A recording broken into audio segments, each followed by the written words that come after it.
Hi, everyone. My name is Falake Owodunni. I'm the co-founder and CEO of Emergency Response Africa, and we provide fast, reliable emergency medical help. When my family experienced a medical emergency in Canada 5 years ago, we called 911. Within minutes, the ambulance arrived and we got care for my son and didn't need to go to hospital. If this had happened in Nigeria, I would have had to rely on neighbors to get us to the hospital and had no way of knowing if they would treat him properly when we arrived. Every year, more than 6 million Africans die in emergency situations. And in Nigeria, that number is over 1.2 million preventable deaths. This is because just 9% of the population has access to emergency services. Most emergency services are delivered by individual hospitals without access to centralized dispatch and communication. This leads to significant delays and patients being turned away from the wrong hospital. Others are at the mercy of untrained bystanders, and this is why we created Emergency Response Africa. Emergency Response Africa saves lives by providing fast, reliable help from end to end.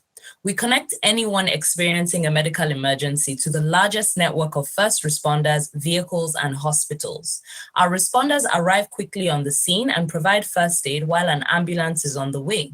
And if needed, the patient can be transported to the most appropriate hospital. Our technology ensures smart dispatching and seamless data transfer from end to end, making sure that patients get the right help at the right time. Since launching in March of 2021, we've added over 130 providers to our network in Lagos, Abuja, and Port Harcourt, and address more than 1,000 incidents.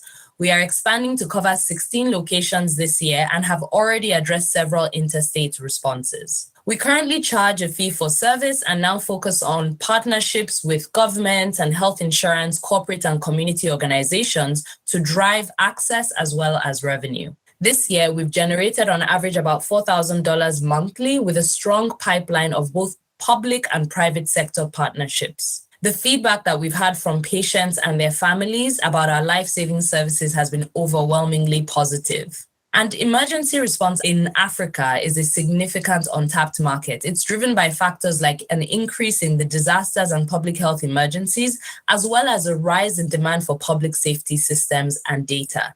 This presents a huge opportunity for both impact and growth. We are raising $500,000 to allow us expand to the selected cities and close on major partnerships, as well as increase our revenue to over $35,000 monthly by the next year. I have a background in public health and my co-founder is an experienced developer and product manager. We have a strong team and advisory board of experts that are working with us on this journey. I invite you to get in touch with us and partner to transform emergency medical services in Africa. Help us treat every emergency with urgency. Thank you. So there's one question in the chat. Ambulances are expensive. Are you looking at the mini mobility solutions to integrate into the network you're building? Yeah, absolutely. So part of how our first responders work is they can arrive on other means of transportation like motorcycles, and that's especially helpful in certain locations where there's heavy traffic. So it both speeds up the process, but also cuts down some of the cost. There's already one global organization that's doing emergency response. That's the Red Cross. What are they doing wrong? Yeah, so I think Red Cross has a few different things that they do depending on the geography. I know that within Nigeria specifically, they tend to focus a lot on the disaster response. And I know they also provide some first aid training. I was a member of Red Cross back in school.